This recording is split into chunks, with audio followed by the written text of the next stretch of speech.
On Wednesday morning, members of the USA women's national hockey team made a splash when they announced that they would not be participating in the 2017 World Championships later this month unless they received equitable support from USA Hockey.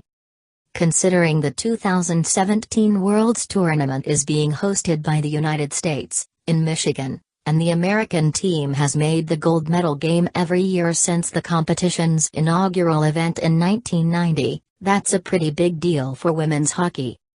For the national squad to come together and agree to sit out their biggest competitive event on the calendar this year, the relationship between the team and the program had to be seriously strained. In their uniform statement released to the public on Wednesday, the women's team asks for fair treatment from USA Hockey in areas such as compensation, equipment, youth team development, travel expenses and accommodations, and more.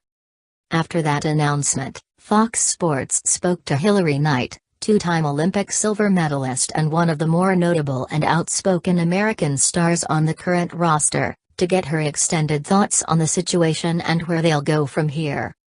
How long has this been seen as an issue for your group? Was there a tipping point or was it a gradual frustration that just finally hit this point? These issues have been talked about for probably over 10 years now. The former players tried to do something about it before but came up to a couple of roadblocks. Now, we've assembled a group that's unified enough to carry on for what we're asking for, which is equitable support. We tried to negotiate this out for the last 14 months and USA Hockey didn't take us seriously. Recently, especially, we haven't made any progress in our negotiations, so we're putting our foot down. The World Championship is on home soil and it means a lot to the players and the organization. They need to come up with a suitable solution for both of us.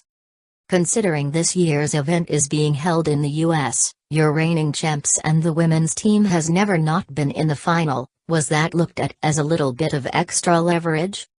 We're hoping so. They responded earlier saying they're going to put together a team anyways and how much they paid us and stuff. I think their response was a bit inaccurate and dishonest, at best. We'll see what happens. I'm hoping we can make strides and change the sport for us but also the future generations. But definitely, sitting out a world event here at home, as the #1 seed, is a pretty big statement. I think that speaks volumes to our group, how passionate we are, how strong we're going to stand. We trained for this event.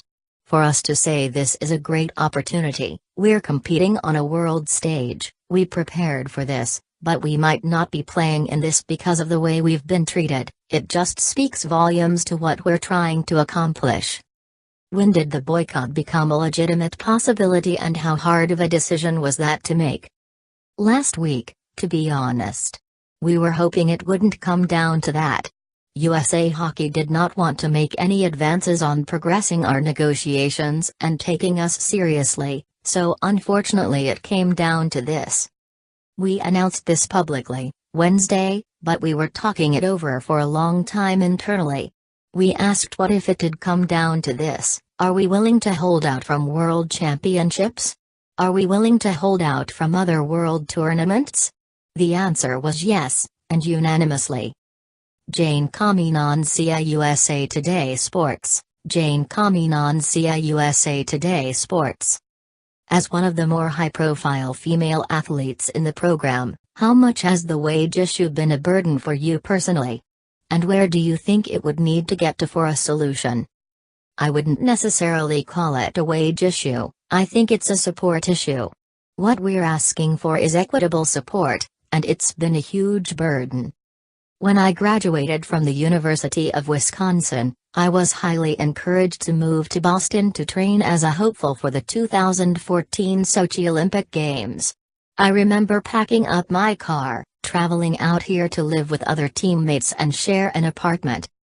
I remember calling my mom in a grocery store parking lot and bawling crying because my funding essentially wasn't enough to live out here in Boston. My mom was like, "You know what, you're going to have to get a job," and I was really upset about it. Here I am peaking, at the pinnacle of career, and I'm going to have to get another job to train at my best. And I said, "No, Mom, you don't understand what it takes to be a world-class athlete. There is no way I can really put my best foot forward if I am sacrificing the time I should be training with another job to supplement my income to afford being able to train in the first place." From that day, I've tried to create a foundation to speak upon. Here this day is years later and our group is so unified and passionate about asking for